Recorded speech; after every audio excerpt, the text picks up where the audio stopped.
Je vous remercie, Madame l'honorable députée, Monsieur le Président, Monsieur le Premier ministre, Mesdames et Messieurs les membres du gouvernement, honorables députés. Nous savons tous que le 12 février dernier, la Cour des comptes a rendu public un rapport qui faisait état de graves irrégularités dans le cadre de la gestion de nos deniers publics. Ces faits qui ont revêtu la forme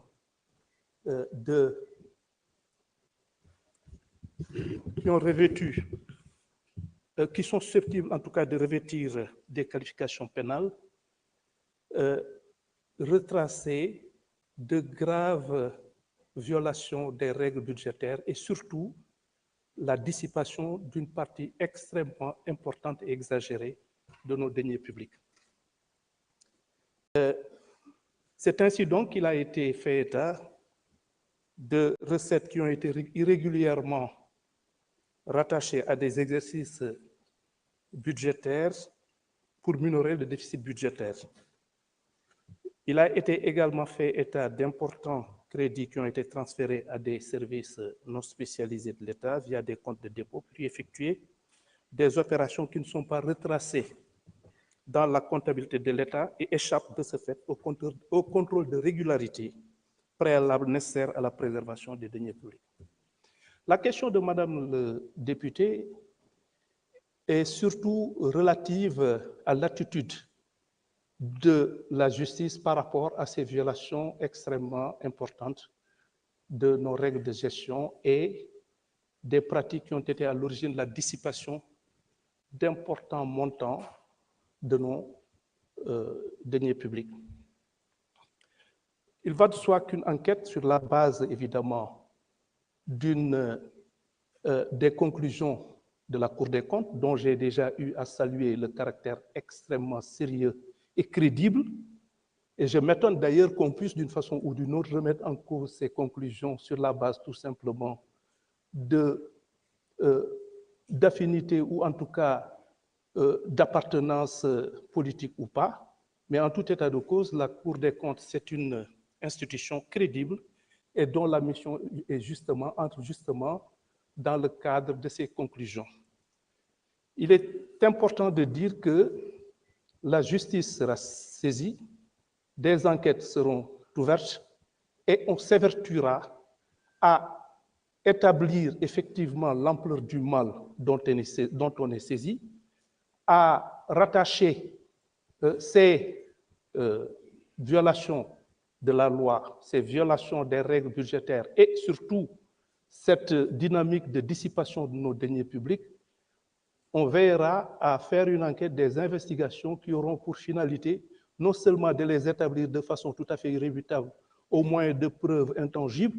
mais en plus de mettre en cause et de poursuivre toute personne qui aura eu à commettre un quelconque acte de nature à favoriser cette entreprise criminelle. Évidemment, je dis entreprise criminelle, pourquoi? Parce que Madame le député a eu, dans ce cadre, à évoquer la possibilité, justement, de retenir des peines beaucoup plus graves. C'est une possibilité, mais en tout état de cause, ce qui est le plus important, à nos yeux, c'est de faire en sorte que l'on puisse non seulement établir de façon irréfutable la responsabilité des personnes qui ont été à l'origine de cette situation, de les poursuivre, mais surtout, le plus important, encore une fois, c'est surtout de faire en sorte que ces deniers publics puissent être récupérés. Et c'est pourquoi nous envisageons effectivement de mettre en branle des systèmes de règlement tels que la médiation pénale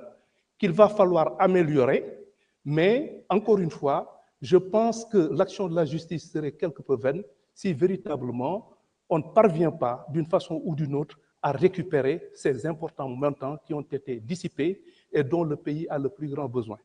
Donc c'est cette dynamique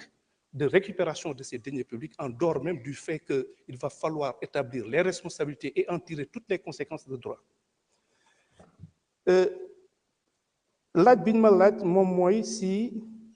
mbirum rapportu Cour des comptes bi nga xamee ni bii dafa fésal jalgati yu metti yoo xamee ni yi dañ ko def ci sunu koom-koomu réew te mu am ñoo xamee ni ñi soo ko déggee xaalis bi nga xamee ni alal bi nga xamee ni moom la ñu luubal dafa jéggi dayoo te mu nekk loo xamee ni alum booloo la te mu mënoon jëriñ li nga xamee ni lii moo ko tax a jóg te war a jëriñ te war a bañ a jëriñ ay nit ñoo xamee ni ñii li leen yitteel mooy seen alalu bopp ak seen njëriñu bopp.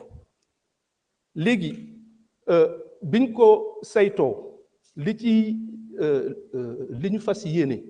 moom mooy ubbi enquête boo xamee ni bii li koy tax a jóg moom mooy saxal li nga xamee ni lii moom lañ la Cour des comptes wax suñu paree itam ñu fexe noo xamee ni ñëpp képp koo xamee ni kii laale na ci ñu mën koo topp ci yoon si ëttu attekaay bi nga xamee ni mooy yelloo atte maanaam jalgati yoon yooyu nga xamee ni nemmeeku nañ ko. dëgg la lépp lu ñuy def itam day nekk loo xamee ni si yoon lay ne si yoon lañ koy tëral te képp koo xamee ni kii laale na ci lépp li nga xamee ni yoon may na ko dinañ ko bàyyeel waaye lépp li nga xamee ni lii moom moo war ngir ñu saytu mbir mi xaalis bi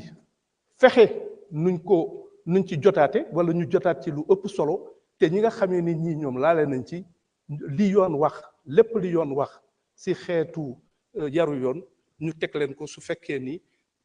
ëttu attekaay yi nga xamee ni yii ñoom ñoo ko war a atte fésal nañ ko fésal bu leer a leer a leer. léegi nag li ñu gën a yitteel moom mooy ñooñu ñu xàmmee leen ñu mën leen topp ñu mën leen laaj ñu mën a toppaat itam alal boobu. léegi dafa am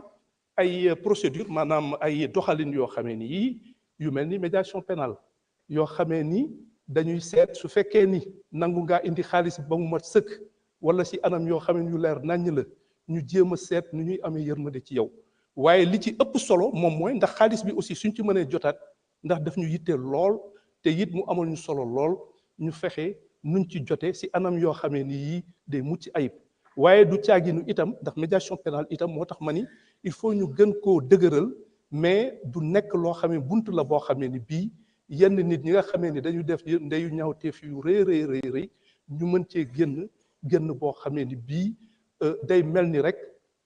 li ñu def du loo xamee ni dafa garaaw boo xamee ni ñëpp ñu ngi koy joytu. donc loolu laa amoon si li may wax maa ngi leen di sant di leen gërëm jërëjëf. Merci beaucoup, Monsieur le ministre. Honorable député Adama Diallo, vous avez la parole.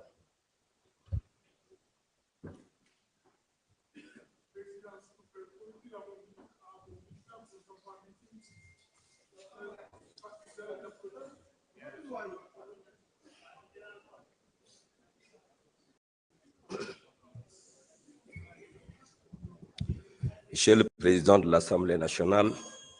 Monsieur le Premier ministre, Monsieur le ministre et secrétaire d'État, chers collègues, je vais axer mon propos sur les préoccupations actuelles et très actuelles des territoires. Monsieur le Premier ministre, le gouvernement a mis plus de 140 milliards au mois de mai pour soulager les populations. Mais force est de constater que le résultat escompté n'a pas été atteint. Les prix ont tous flambé. Avez-vous évalué cette mesure? Pouvez-vous partager les résultats? Comment comptez-vous concilier la cherté de la vie et la levée des subventions envisagées, bref, les mesures d'austérité envisagées après le rapport de la Cour des comptes? Monsieur le Premier ministre, le gouvernement, avec les conducteurs de deux roues, notamment les Jakarta, a adressé la question de la régularisation des papiers, ce qui est une bonne chose. Mais envisagez-vous de rallonger le délai au besoin? Que comptez-vous faire pour l'autre côté, c'est-à-dire l'agrément de transport? Il ne s'agit pas seulement d'avoir des papiers, mais c'est des jeunes qui sont également dans le transport. Or, pour exercer un transport, il ne suffit pas seulement d'avoir le papier, il faut avoir également l'agrément. Est-ce que le ministère est en train de travailler sur cet aspect? Je ne suis pas, Monsieur le Premier ministre, un guetteur de faux pas. Et c'est pourquoi j'ai un avis mitigé sur les déguerpissements. Parfois, je suis d'accord, Parfois, je ne suis pas d'accord. Mais parfois, il y a une grande violence lorsqu'il s'agit de faire des déguerpissements. C'est pourquoi je pose la question, quelles sont les mesures prises pour accompagner les déguerpis? Ont-ils été recensés? Y a-t-il un suivi psychosocial? Avez-vous pris des mesures pour sécuriser, aménager les zones déguerpies pour éviter les réinstallations? Last but not least, Monsieur le Président de la République est en train à l'instant, ou bien dans quelques minutes, de recevoir les exécutifs territoriaux au niveau de Kaolack pour parler un peu de ce que l'on appelle les pôles territoires, ce qui est une excellente chose, ce qui est attendu. Mais je souhaite que ces concertations soient élargies à tous les acteurs politiques et communautaires, mais également qu'il puisse lui-même présider également les autres activités et concertations qui se feront dans les autres 7 pôles territoires, parce qu'il sera très attendu, car tout le monde sait que la présence d'un président de la République dans des concertations aidera à relever le débat et à aider les populations à mieux soulever leurs préoccupations. Monsieur le Premier ministre, ma wax ko ci wolof xam nañ ne mois de mai bi passé bi gouvernement bi toogee jël na lu ëpp téeméer ak ñeent fukki milliards dugal ko pour dimbali askan wi lekk bi ak dund bi wàññeeku waaye gis nañ ne ceeb bi tey la gën a cher diw gi aussi cher na loolu moom moo jóge ci territoire yi léegi nag dañoo bëggoon xam est-ce que 140 milliards yooyu évaluer ngeen impact bi réel bi mu am ci askan wi beneen